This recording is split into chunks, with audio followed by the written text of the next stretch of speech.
Bonjour, je suis très heureux d'accueillir aujourd'hui le colonel Jean-Pierre Auger. Jean-Pierre Auger a été pendant 20 ans correspondant de la DGSE, enfin homme de terrain de la DGSE en Afrique et dans plusieurs pays africains. Ses révélations, enfin le récit de sa vie en Afrique, de ses années passées là-bas et des années aussi passées à Paris où il s'occupait de l'Afrique également, sont particulièrement intéressantes et je suis très heureux qu'il nous ait fait la gentillesse de venir aujourd'hui parler de ce livre qui vient de paraître, qui va sortir en librairie. Il est déjà sorti peut-être? Oui, il est déjà sorti. C'est un livre de 300 pages et qui couvre donc 20 ans d'une carrière bien remplie. Alors quand vous êtes arrivé dans les années 80 en Afrique, comment se présentait la situation, le rapport entre la France et l'Afrique? Est-ce que la France était toujours l'ancienne puissance coloniale qui tirait les ficelles un peu partout? Non, la France était, j'allais dire, historiquement l'ancienne puissance coloniale.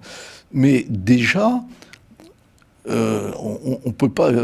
Le risque, dès qu'on parle de puissance coloniale ou de colonie, c'est d'avoir une politique toujours de colonisateur.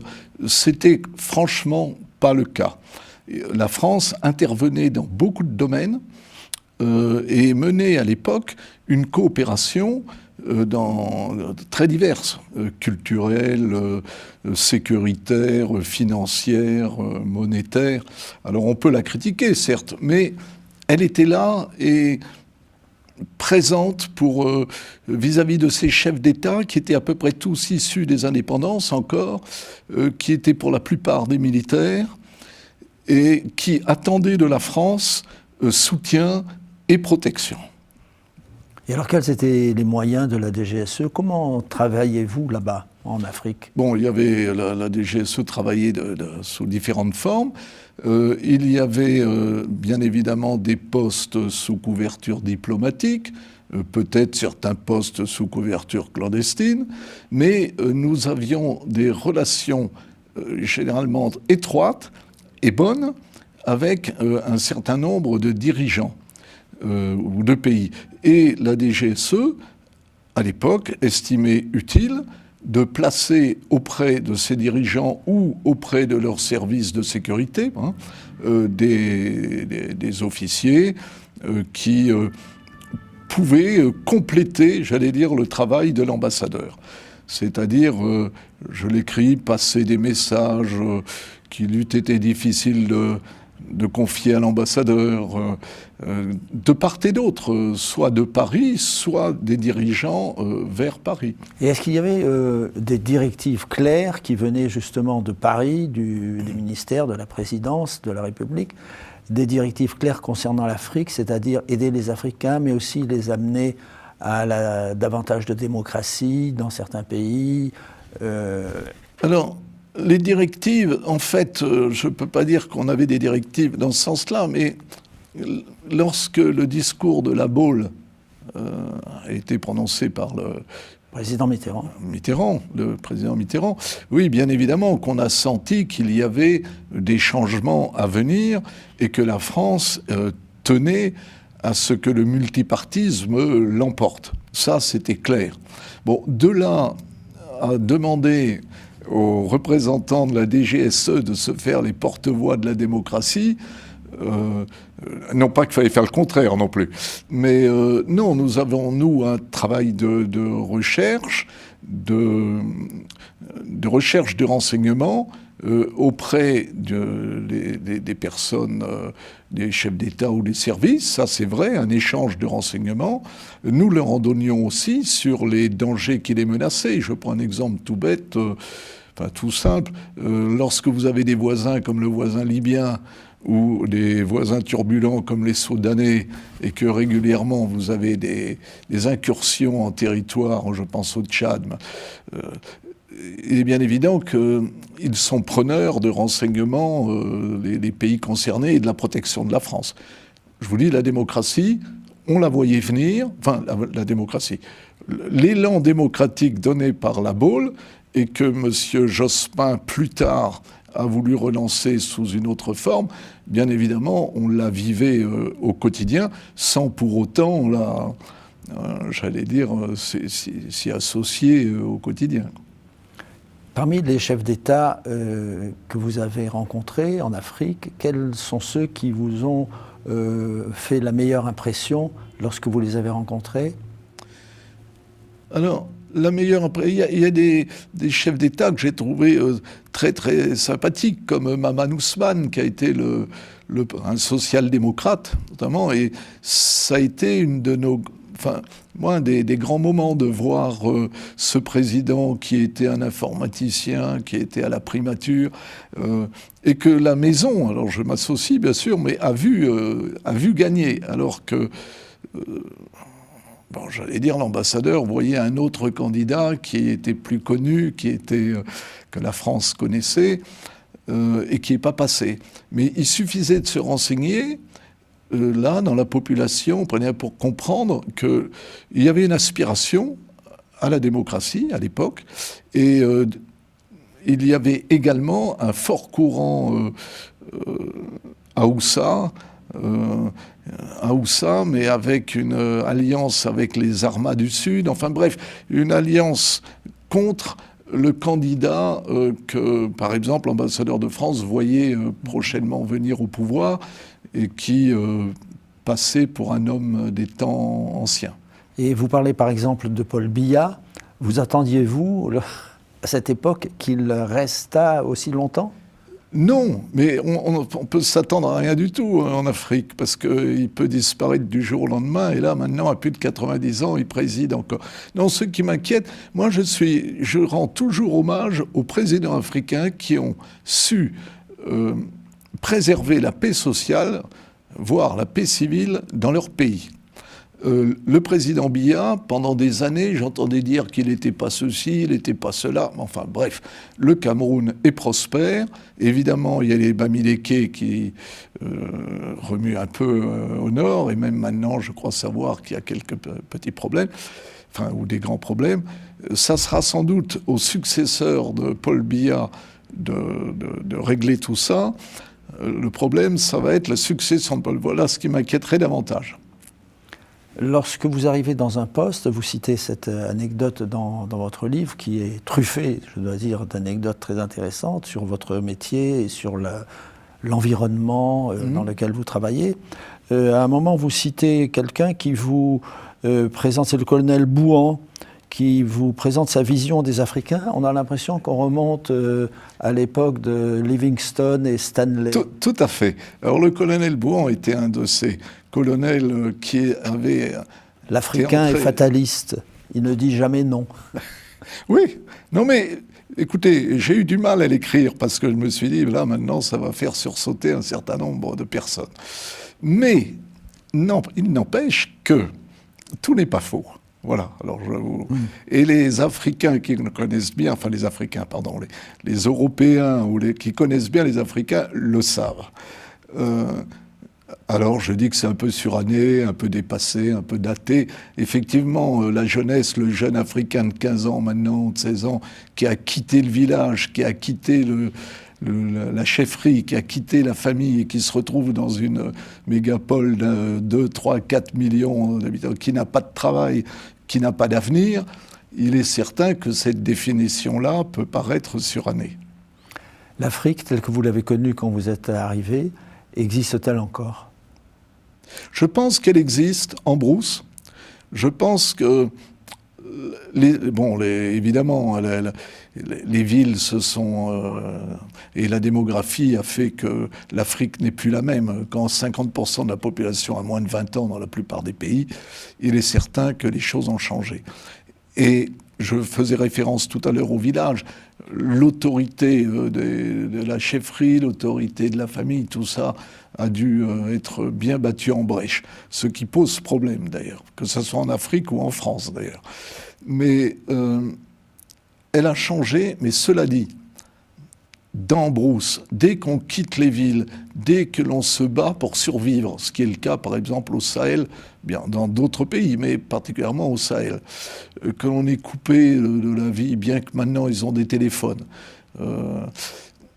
Je pense que cette Afrique-là, elle est encore bien vivante. Alors pour combien de temps, je n'en sais rien. Ce que je pense, c'est qu'elle n'a pas la parole, surtout. Il y a aussi un passage très intéressant dans votre livre, qui n'en manque pas d'ailleurs, c'est celui de votre arrivée à la DGSE et de votre entraînement. Alors les filatures, les noms de code, les faux papiers, tout ça, est-ce que ça continue comme ça? Si la recherche humaine continue, je vous dis tout de suite, j'ai coupé tous les ponts avec la DGSE depuis 20 ans. Donc je n'ai aucune... Enfin, c'est pas vrai, j'ai encore des amis ou qui m'en disent quelques mots de temps en temps, mais bon, j'avoue que ça ne me passionne plus, je suis plus dans le coup, j'allais dire, comme dire. Mais la recherche humaine, ce que l'on appelait la recherche humaine, je pense qu'elle doit continuer. Ou alors, si maintenant tout est dans les mains de la direction technique, ce que j'imagine pas. Et cette recherche humaine, elle répond aux mêmes critères, aux mêmes impératifs, aux mêmes connaissances des techniques, etc., de recherche. Mais vous suivez l'évolution quand même des techniques, les écoutes, les interceptions, les téléphones. Non mais ça c'était le cas quand j'y étais. Donc j'imagine que maintenant la modernité des nouveaux systèmes fait que c'est encore plus performant. Mais je pense que l'erreur, et je suis sûr que les responsables, j'en suis convaincu, que les responsables de la DGSE n'iraient pas jusqu'à donner la prédominance du technique à l'humain, surtout en Afrique. Oui. Vous parlez dans votre livre du crépuscule de la France-Afrique, et on voit que la France a mauvaise presse dans certains pays africains, et particulièrement dans la jeunesse. Comment expliquez-vous cela, cette espèce de dégradation de l'image de la France en Afrique? Bon, alors là, c'est plus contemporain, mais ça remonte déjà... Si vous voulez, il y a des forces qui font tout pour critiquer la France, condamner la France, condamner les Français. Les Russes, les Chinois. À l'époque, c'était exclusivement, quasiment, à l'exception de quelques politiques. Bon, l'affaire de l'islam intégriste, radical, je ne sais pas comment on l'appelait, qui nous venait du Qatar, de l'Arabie Saoudite, de l'Iran, et qui ont travaillé dès les années...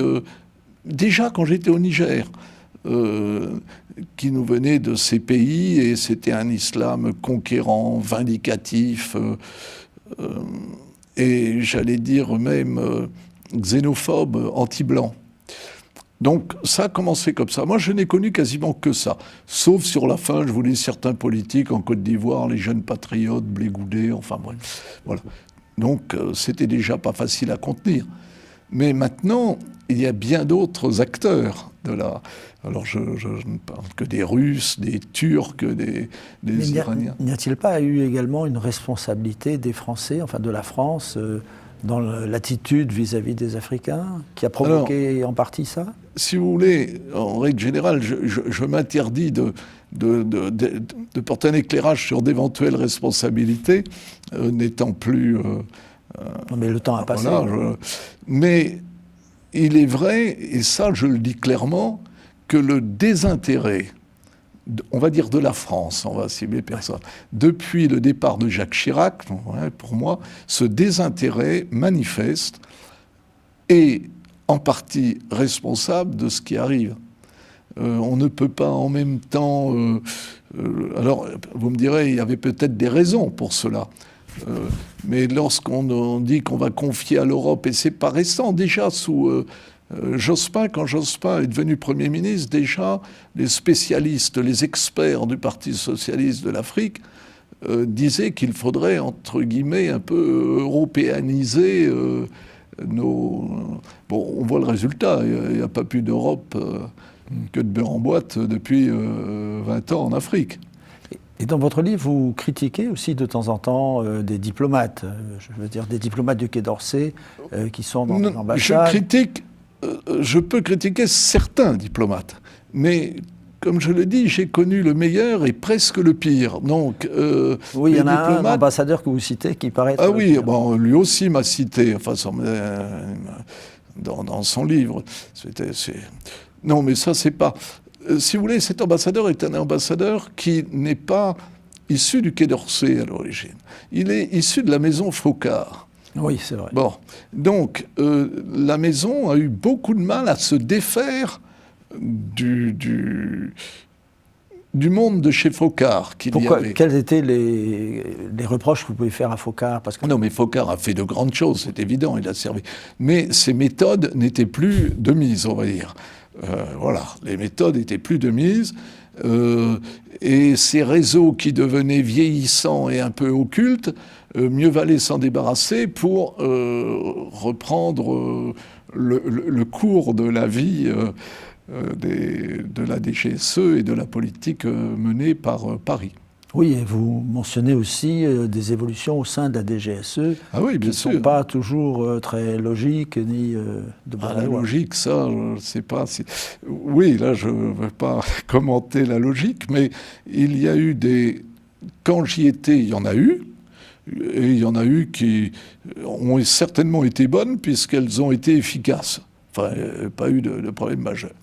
La seule révolution qui a été menée était une révolution partisane à la troisième cohabitation, Chirac-Jospin, et ça je le dénonce. Pourquoi partisane? Parce que les postes importants étaient, entre 2000 et 2002, 2003, avant l'arrivée de l'ambassadeur Brochant, étaient tenus par une équipe soudée, par une idéologie notamment. Et ça, je le regrette vraiment pour les services. Et l'officier que je suis, et que nous étions nombreux à l'époque, une des forces des militaires, en règle générale, c'est quand même de servir l'État, ou le pays, ou la France même, et ne pas trop se soucier de qui est encarté, de qui appartient à telle confession, à telle chapelle, on va dire ça comme ça. C'est de servir l'État, et je continue de penser que cette période fut très néfaste. Heureusement, ça a duré pas très longtemps. Le problème, c'est certains des hommes qui avaient été impliqués là-dedans sont restés dans la maison. Donc, il y en a qu'on a fait partir, il y en a qui sont restés. Vous avez aussi de nombreuses anecdotes dans votre livre, ça en fait également le charme. Est-ce que vous pourriez nous dire, par exemple, quelques moments qui vous ont marqué? Vous avez... il y en a tellement, là, vous me posez à brûle-pourpoint. Non, moi, ce qui m'a plu, et c'est l'anecdote que je raconte dans le livre, c'est d'avoir été nommé au Tchad à la place d'un camarade que le président avait refusé. On s'est toujours demandé comment il pouvait refuser, parce que je le connais bien, c'était quelqu'un de très, très sérieux, très compétent. Je pense qu'il y avait la patte de mon prédécesseur derrière, qui devait imaginer que ce n'était plus dans l'air du temps d'être conseiller spécial auprès du président Déby, que lui il l'avait fait et que personne d'autre ne pouvait lui succéder. Voilà comment j'explique cette triste affaire. Bon, toujours est-il que quand je me suis présenté devant le président, oui, c'était pas... l'ambiance était fraîche, quoi. Et le président Déby n'est pas un homme... Et quand on le connaît, c'est un homme chaleureux. Et quand on ne le connaît pas, bon, on ne peut pas dire que... Et d'ailleurs, il m'a fait comprendre tout de suite que celui que j'allais relever avait mérité toute sa confiance, qu'il faudrait qu'il en soit de même pour moi. Enfin bref, ça a été un petit discours. Voilà. Et j'ai attendu 15 jours que celui que j'étais venu remplacer s'en aille. Et c'est l'anecdote que je voulais vous raconter, où je lui offre un cadeau, une bouteille de whisky de VAT 69. Alors un cadeau, c'est déjà pas tellement dans les habitudes d'arriver et de donner un cadeau au président, et c'est encore moins conventionnel de lui offrir une bouteille de whisky. Donc quand il a ouvert le cadeau et a vu la bouteille de whisky, il a dû se demander exactement à qui il avait affaire. Et c'est là que je lui ai rappelé que 10 ans auparavant, pendant les combats qu'il menait contre les Libyaux coalisés, moi, j'étais avec mon escadron de légionnaires derrière à former ses propres équipages d'automitrailleuses et puis prêts à intervenir. C'était notre mission. Et nous nous étions rencontrés. Il était chef des FANT à l'époque, des forces nationales tchadiennes, sous Habré. Et on s'est rencontrés, il m'a offert le chai, enfin le thé sous un buisson, on a discuté, il était content de me voir. Moi j'ai été capitaine, lui était déjà comme chef. Et il m'a offert à l'époque une bouteille de VAT 69 avant de partir. Donc j'étais très content en plein désert d'avoir une bouteille de whisky. Et voilà comment 10 ans après, le dégel s'est effectué en quelques secondes. Ça lui est revenu. Vous vous rappelez pas de ce capitaine? Et puis là, tout de suite, il m'a reconnu. La bouteille de whisky de VAT 69, il s'en rappelait aussi. Voilà, et les choses sont dégelées, le travail a pris tout à fait. Et c'est un président que j'ai vraiment, auprès duquel j'ai beaucoup apprécié de servir, parce que je servais la France et j'aidais le président quand il en avait besoin de passer des messages. Vous aviez un rôle à la fois de conseiller intellectuel et puis un rôle sur le terrain aussi, organisé. Voilà. Oui. De conseiller, bon, faut pas exagérer, hein. Disons que j'étais là pour passer des messages, pour informer Paris des choses qui me paraissaient essentielles, parce que le Tchad est un pays tourmenté. Et justement, je parlais des experts socialistes de M. Jospin qui disait que la DGSE avait davantage précipité la décision des politiques qu'elle ne les avait servis. Bon, et comme exemple, il cite l'arrivée de Déby, sur laquelle nous aurions eu un rôle majeur contre Hissène Habré. Ce qu'ils oublient de dire, c'est que Hissène Habré était devenu un chef sanguinaire. C'était épouvantable. Bon, il avait l'appui des Américains sur la fin. On retrouve nos amis américains là encore. Nous, on n'a pas aidé Déby. Et c'est lui qui est venu prendre le pouvoir. Mais on n'a rien fait contre, c'est vrai. Donc l'exemple est mauvais, en plus. Et bon, la DGSE, elle était là pour renseigner Paris. Et pour, je vous dis, faciliter certains problèmes, sur place. Est-ce que la France peut retrouver le rang qu'elle avait dans le cœur des Africains, à votre avis? Alors, ça, je l'espère. Je ne sais pas si je connaîtrais ça.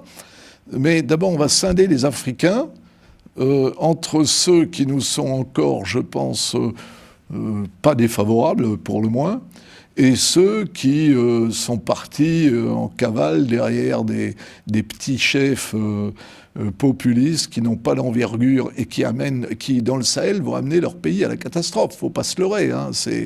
Donc, c'est leur choix. Enfin, c'est leur choix. Je serais curieux de savoir si c'est le choix des villageois. Bon, je ne sais pas. Mais c'est en tout cas le choix des gens qui vont amener ces pays du Sahel là où ils l'entendent. Alors bon, tout ça pour vous dire... Vous parlez du terrorisme islamique. Oui, bien sûr. Là, on retrouve, le danger islamique. Même les Touaregs, qui n'étaient pas des musulmans des plus... fanatiques. Oui, c'est le moins qu'on puisse dire. Ouais, je vais dire des plus pratiquants, même, je serais tenté de dire. Là, se sont trouvés une fibre islamique. Ça, c'est embêtant. C'est embêtant pour et le Mali, et le Niger, et un peu moins le Burkina Faso. Voilà, donc c'est pour vous dire, cette influence, je veux croire que nous la retrouverons. Peut-être, pas comme maintenant, pas comme cela a été, mais quand eux-mêmes prendront leur distance vis-à-vis des Russes, Chinois et autres Iraniens. Et ça viendra. Eh bien, écoutez, j'espère que le sort vous donnera raison, que les événements qui vont venir vous donneront raison.